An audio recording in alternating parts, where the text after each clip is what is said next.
आज अपन पढ़ेंगे कहानी की कहानी, यानी कि हिंदी साहित्य में कहानियां कौन कौन सी लिखी गई, कौन कौन सी प्रमुख कहानियां हैं।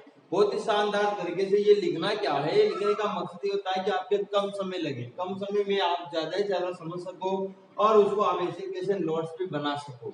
इसलिए यहाँ पर ऐसे कैसे लिखा जाता है, वरना ऐसे आप साथ के साथ में लिख के समझाए तो उसमें ज्यादा टाइम लगता है। तो यहाँ देखिए, आप इसको आप जल्दी से नोट्स बनाने के लिए मैं ऐसे पढ़ा रहा हूँ, बाद में आपको लिख लिख कर भी पढ़ाया जाएगा। ठीक है, तो ध्यान दीजिए यहाँ पर कहानी की कहानी हिंदी साहित्य इतिहास का बहुत महत्वपूर्ण टॉपिक है, जिसमें से अपने सेकंड ग्रेड हिंदी में बहुत ज्यादा क्वेश्चन यूजीसी नेट वगैरह में भी हिंदी के क्वेश्चन आते रहते हैं इनके। तो देखिए कहानी की कहानी क्या है कि कहानी साहित्य की सर्वाधिक मनोरंजक विधा है। बहुत मजा आता है कहानी पढ़ने में, कौवे की कहानी बचपन से पढ़ते आ रहे हैं, तो कहानी साहित्य की सर्वाधिक मनोरंजक विधा है। आपसे पूछ लिया जाए कि साहित्य की सर्वाधिक मनोरंजक विधा कौन सी, तो आपको क्या बताना है, कहानी। कौन सी विधा है, कहानी। उपन्यास बहुत लंबा होता है, एकांकी, नाटक, लेकिन सबसे ज्यादा मनोरंजन किसमें आता है, कहानी में, स्टोरी में। आगे देखिए आप, कहानी किसे कहते हैं। कहानी एक ऐसी छोटी रचना है जिसे एक बैठक में पढ़ा जा सकता है। बस एक बार बैठे आप पढ़ना शुरू किया, आप एक बार में कहानी को पढ़ सकते हैं, उसे हम क्या कहेंगे, कहानी कहेंगे। हिंदी कहानी की विकास यात्रा का आरंभ 1900 ईस्वी से माना जाता है। बहुत इंपॉर्टेंट प्रश्न है, हिंदी कहानी की विकास यात्रा का आरंभ कहाँ से माना जाता है, 1900 ईस्वी से माना जाता है। आगे देखिए, आचार्य रामचंद्र शुक्ल ने भी ये तो रटी, तो शुक्ल का जहाँ पे तथ्य आता है बहुत इंपॉर्टेंट होता है। आचार्य रामचंद्र शुक्ल ने किशोरी लाल गोस्वामी कृत इंदुमती, इंदुमती कौन सी कहानी, इंदुमती को हिंदी की पहली कहानी माना है, जो 1900 ईस्वी में सरस्वती पत्रिका में प्रकाशित हुई थी। कितना इंपॉर्टेंट तथ्य है, देखिए आप। आचार्य रामचंद्र शुक्ल के अनुसार हिंदी की पहली कहानी कौन सी, आप बताएंगे, इंदुमती है। और वो किसकी है, किशोरी लाल गोस्वामी की है। किस में प्रकाशित हुई, सरस्वती पत्रिका में प्रकाशित हुई। और कब प्रकाशित हुई थी, तो आपको बताना होगा, 1900 ईस्वी में प्रकाशित हुई थी। आचार्य रामचंद्र शुक्ल के अनुसार किशोरी लाल गोस्वामी कृत इंदुमती को हिंदी की पहली कहानी माना जाता है, जो 1900 ईस्वी में सरस्वती पत्रिका में प्रकाशित हुई थी। आइए हम आगे बढ़ते हैं थोड़ा सा। आगे देखिए, हिंदी की प्रथम कहानी के रूप में निम्नलिखित कहानियों को देखा जाता है। अलग अलग विद्वान हिंदी की प्रथम कहानी अलग अलग मानते हैं। अब कौन कौन सी ऐसी कहानियां हैं जिनको हिंदी की प्रथम कहानी माना जाता है, तो आप देखिए यहाँ पर मैंने 5 कहानियां लिखी है मुख्य मुख्य, जिन्हें हिंदी की प्रथम कहानी माना जाता है। देखिए, रानी केतकी की कहानी, ये बोले थे मैंने कि हिंदी की प्रथम कहानी के रूप में निम्नलिखित कहानियों का उल्लेख किया जाता है। ये है कहानी और ये है इनके कहानीकार। तो देखिए आप, पहली कहानी रानी केतकी की कहानी, ये इसके कहानीकार कौन है, मुंशी इंसा अल्लाह खां। रानी केतकी की कहानी के कहानीकार है मुंशी इंसा अल्लाह खां। तो रानी के पास मुंशी जी काम करते हैं, रानी के पास कौन काम करते हैं, मुंशी, जैसे याद रखना। दूसरी है राजा भोज का सपना, और इसके कहानीकार है राजा शिव प्रसाद सिंह सितारे। तो राजा और राजा, इसे याद हो जाएगा कहानीकार। दुलाई वाली, इसके कहानीकार है बंग महिला, या इसका दूसरा नाम है राजेंद्र बाला घोष। तो दुलाई, बंगाल में, बंगाल की महिलाएं दुलाई बढ़िया करती है, बंगाल की महिलाएं दुलाई बढ़िया करती है, तो दुलाई वाली बंग महिला। 11 वर्ष का सपना, आचार्य रामचंद्र शुक्ल। 11 वर्ष का सपना किसने देखा, राम जी ने देखा। एक टोकरी भर मिट्टी, माधव राव सप्रे, यानी कि एक टोकरी भर मिट्टी, एक टोकरी भर मिट्टी का स्प्रे किया किसने, माधव राव ने, इसे याद रखना। ये 5 कहानियां जिनको हिंदी की प्रथम कहानी के रूप में देखा जाता है।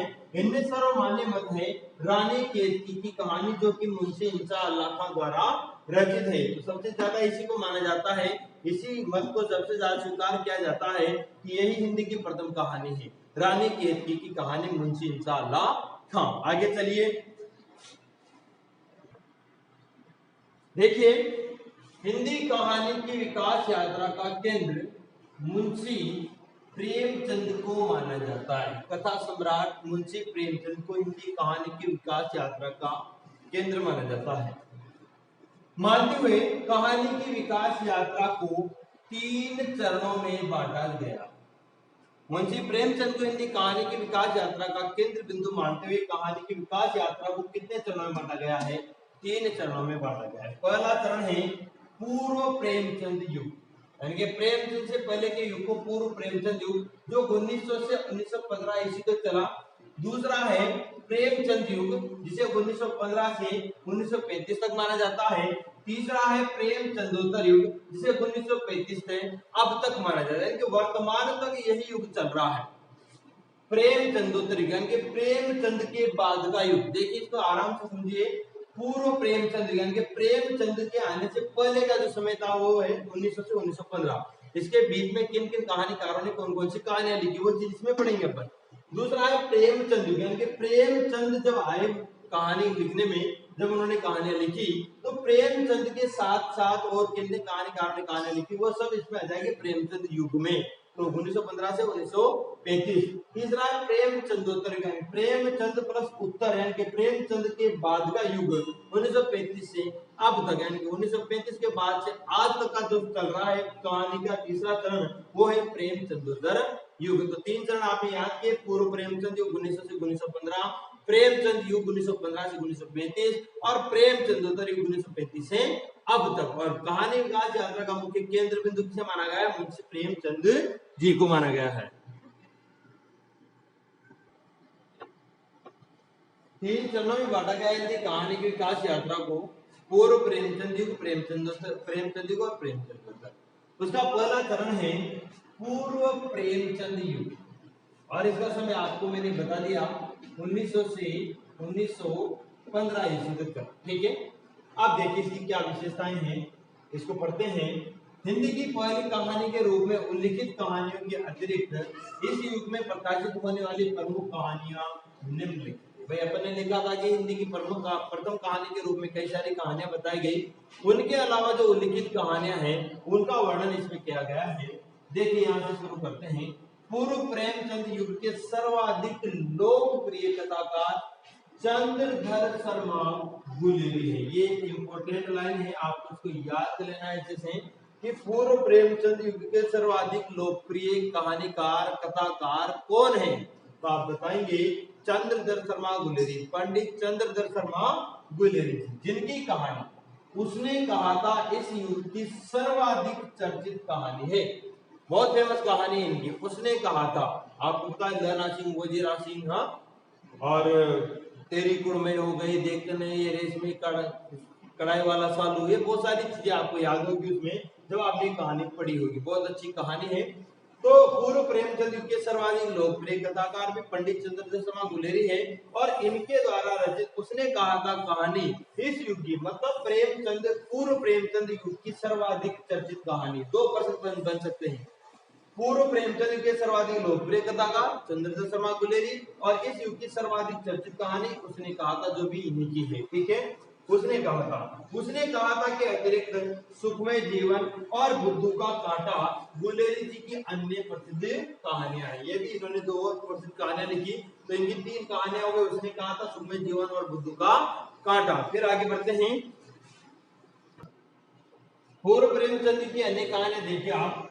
ग्राम जयशंकर प्रसाद की प्रथम कहानी है जो 1911 ईस्वी में हिंदू पत्रिका में प्रकाशित हुई थी। तो 1911 ये भी इसी में आ रही है, पूर्व प्रेमचंद युग में लिखी गई थी। तो ग्राम जयशंकर प्रसाद की द्वारा लिखी गई प्रथम कहानी है जो 1911 ईस्वी में हिंदू में प्रकाशित हुई थी। और देखिए आप, इसके अलावा है मन की चंचलता, ये लिखी थी माधवराव मिश्र ने।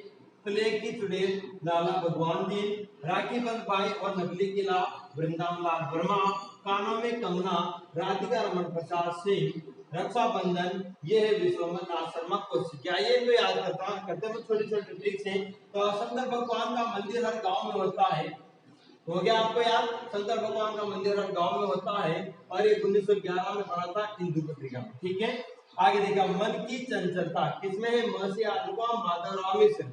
मन की चंचलता माधवराव मिश्र की। प्लेग की चुड़ैल लाला भगवान दीन। अब आप देखिए, आप चुड़ैल लग जाते हैं कई बार लोगों की, तो आप इसे याद करो कि लाला जी की चुड़ैल लग गई। लाला जी की क्या लग गई? चुड़ैल। तो प्लेग की चुड़ैल लाला भगवान दीन, लाला जी के लगे, फिर भगवान ने उसको बचाया था। राखी बंद भाई और नकली किला किसका है? वृंदावन लाल वर्मा का। तो राखी बंद भाई और नकली किला वृंदावन लाल वर्मा का है। कानों में कंगना किसने लगा रखा है, किसने पहन रखा है? राधिका ने। कानों में कंगना कौन पहनती है? जैसे आज गुलाम तो राधिका कंगन तो वैसे हाँ तो लेकिन कानों में कंगना राधिका ने पहन रखा है, तो राजा राधिका रमन प्रसाद सिंह। रक्षाबंधन, तो ये जान क्या रक्षाबंधन जो त्योहार है वो पूरे विश्व में मनाया जाता है, विश्व भर में मनाया जाता है।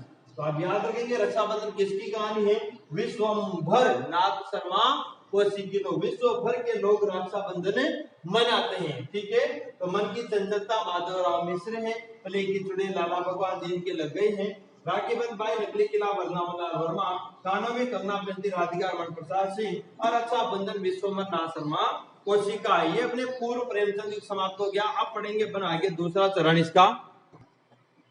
अब देखिए नंबर 2 दूसरा चरण है हिंदी कहानी विकास यात्रा का प्रेमचंद युग।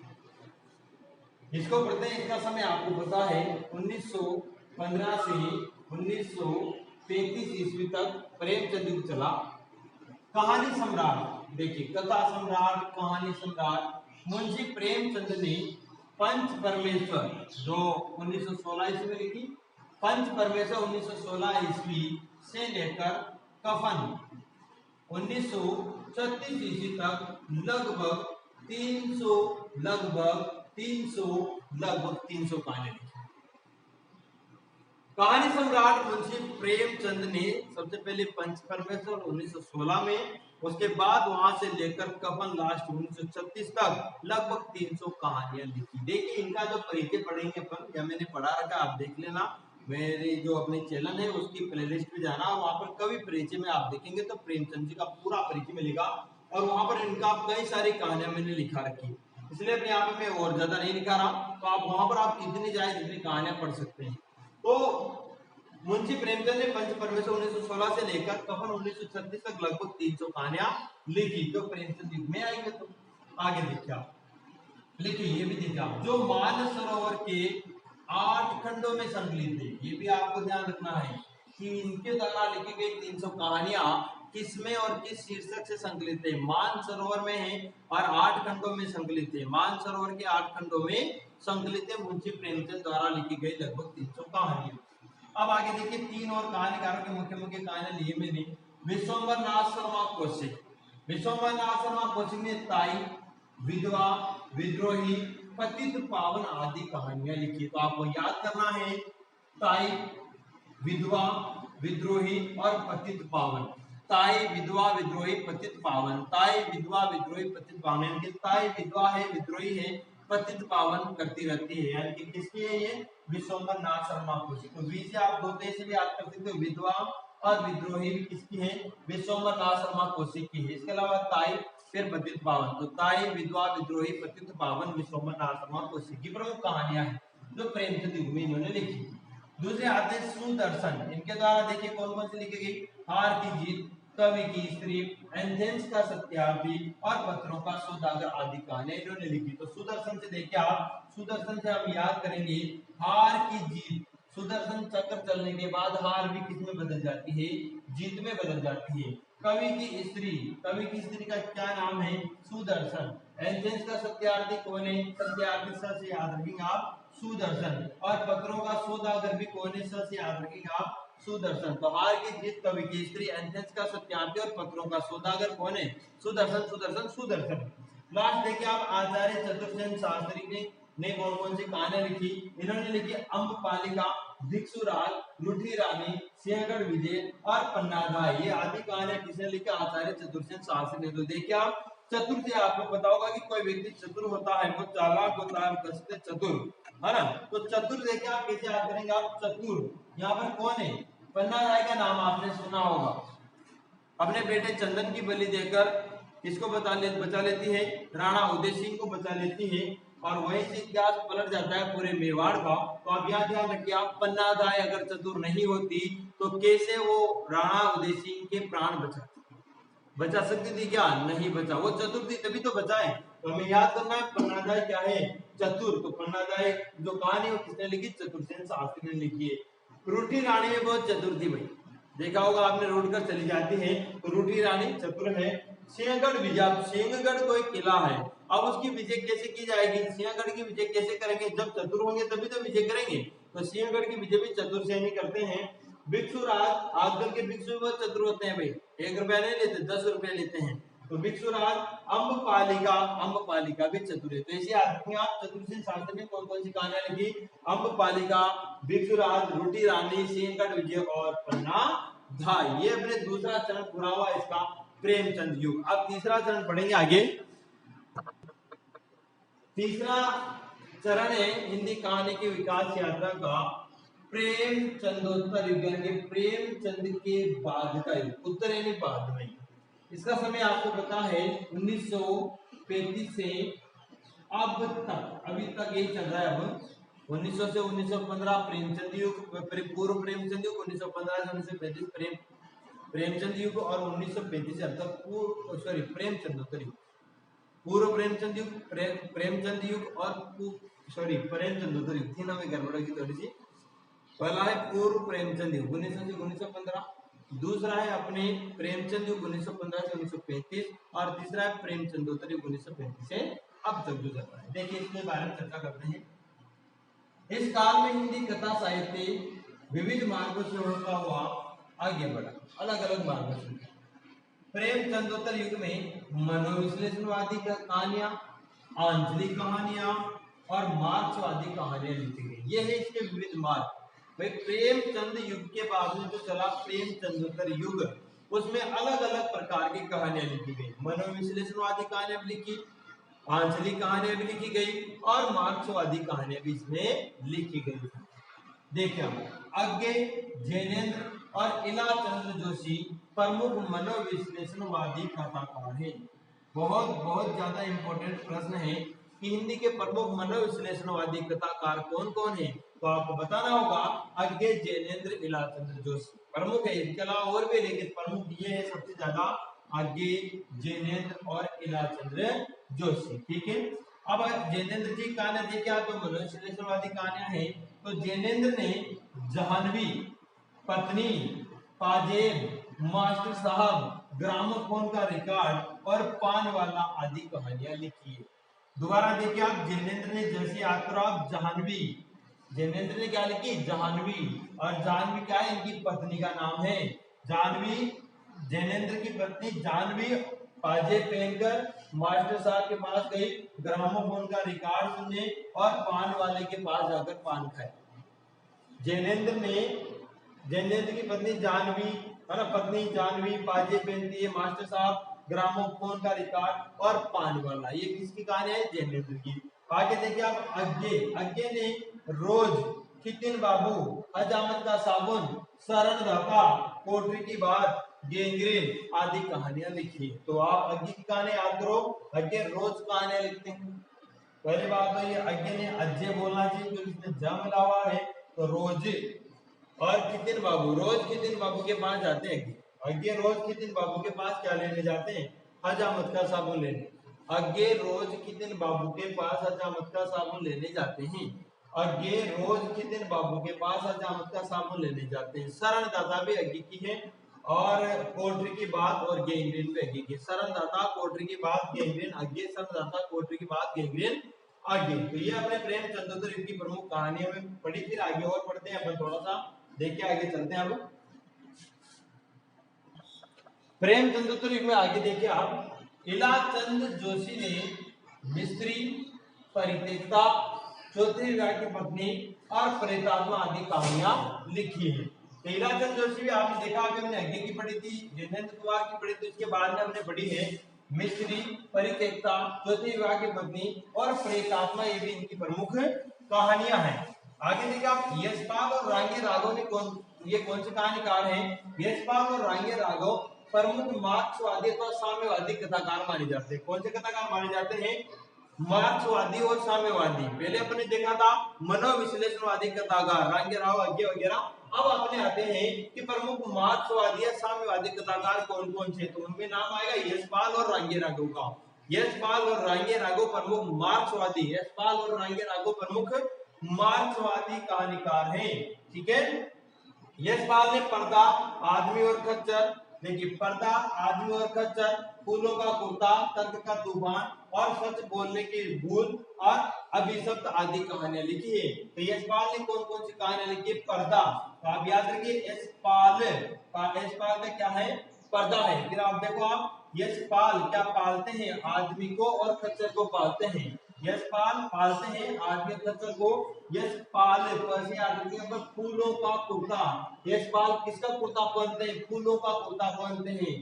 तर्क का तूफान भी किसका है, यशपाल का है। सच बोलने की भूल किसने करी, यशपाल ने करी। अभी शब्द कौन है, यशपाल। तो दोबारा देखो यशपाल का है, पर्दा, आदमी और खच्चर, फूलों का कुर्ता, तर्क का तूफान, सच बोलने की भूल और अभिशप्त आदि यशपाल जी की प्रमुख कहानियां हैं। नेक्स्ट देखिए आप, राहुल संग करते हैं। राहुल संग करते हैं लिखी सप्तमी के बच्चे, ओल्गा से गंगा तक आदि कहानियां लिखी। तो सप्तमी के बच्चे, स से याद रखो आप, सप्तमी के बच्चे किसके हैं, राहुल संग करते हैं के। और ओल्गा से गंगा तक कौन गए थे, राहुल संग करते हैं। भूमकर प्रवर्ती के थे, इसलिए आप ध्यान के ओल्गा से गंगा तक की यात्रा करी राहुल जी ने। प्रेमचंदोत्तर काल में, अब प्रेमचंद के बाद प्रेमचंदोत्तर काल में अंचल विशेष की लोक संस्कृति को उद्घाटित करने वाली आंचलिक कहानियां भी लिखी गई। अंचल विशेष की ग्रामीण संस्कृति को उद्घाटित करने वाली जो कहानियां लिखी गई वो कौन सी कहानियां हैं, आंचलिक कहानियां। फणीश्वर नाथ रेणु हिंदी के प्रमुख आंचलिक कथाकार हैं। फणीश्वर नाथ रेणु हिंदी के प्रमुख आंचलिक कथाकार थे। तो देखिए आप, मनोविश्लेषणवादी कथाकार आए अपने अज्ञे इलाचंद जोशी, जैनेन्द्र वगैरह। फिर आपने देखा कि मार्क्सवादी कथाकार आए यशपाल, रांगे राघव वगैरह। फिर आप देखिए आप राहुल सांग करते हैं के बाद में देखो आप फणीश्वर नाथ रेणु आंचलिक कथाकार है प्रमुख। फणीश्वर नाथ रेणु की प्रमुख कथाकार है देखिए आप, तीसरी कसम, लालपान की बेगम, सौंधिया, ठुमरी आदि रेणु जी की प्रमुख कहानियां हैं। ये है अपने देखिए आप दोबारा देखो, तीसरी कसम रेणु की, यानी कि रेणु ने तीसरी कसम खाई। लाल पान की बेगम भी कौन है, रेणु। सौंधिया, ये तो आपको फेमस है अपने पाठ्य पुस्तक में है। सौंधिया फणीश्वर नाथ रेणु, ठुमरी फणीश्वर नाथ रेणु आदि आदि रात्रि की महक, अग्निकोर आदि सभी ने की है। दोबारा देख लीजिए आप, यहाँ शीलाचंद जोशी ने मिस्त्री, परित्यक्ता, सत्यवाह की पत्नी, प्रेतात्मा आदि कहानियां लिखी है। यशपाल और रांगे राघव प्रमुख मार्क्सवादी और साम्यवादी कथाकार है। यशपाल ने पर्दा, आदमी और खच्चर, फूलों का कुर्ता, तर्क का तूफान, सच बोलने की भूल, अभिशप्त आदि कहानियां लिखी हैं। राहुल सांगरत्य ने सप्तमी के बच्चे, ओल्गा से गंगा तक आदि कहानियां लिखी हैं। प्रेमचंदोत्तर काल में अंचल विशेष की लोक संस्कृति को उद्घाटित करने वाली आंतरिक कहानियां लिखी गई। और फणीश्वर नाथ रेणु हिंदी के प्रमुख आंचलिक कथाकार माने जाते हैं। तीसरी किस्म लालपान की बेगम, सौंधिया, टुमरी आदि इनकी प्रमुख कहानियां हैं। ये अपने कहानी वाला 3 पार्ट पढ़े अपने। पूर्व प्रेमचंद युग 1900 से 1915, प्रेमचंद युग 1915 से 1935 ईस्वी और प्रेमचंदोत्तर युग 1935 से अब तक। इसमें जो कहानियां आई हमने बड़ी ढंग से उनको याद भी किया है। तो आपसे ये रिक्वेस्ट है कि हमारे चैनल को ज्यादा से ज्यादा शेयर करें, लाइक करें और सब्सक्राइब करें। देखिए चैनल की एक ही खूबी के लिए मैंने चैनल को बनाया, ये मान लीजिए आप कि सबको फ्री में, यानी कि जो भी बच्चे कोचिंग नहीं जा पाते हैं, फीस नहीं भर पाते, इतनी ज्यादा फीस होती है आजकल कोचिंगों की, तो वो बच्चे अपने इस YouTube चैनल पर आकर आराम से सारे नोट्स बना सकते हैं, सारे की सारे वीडियो फ्री में देख सकते हैं। इसका मैंने कोई भी चार्ज नहीं रखा है। बस आप मेरे चैनल को लाइक, सब्सक्राइब और शेयर जरूर कर दें। धन्यवाद।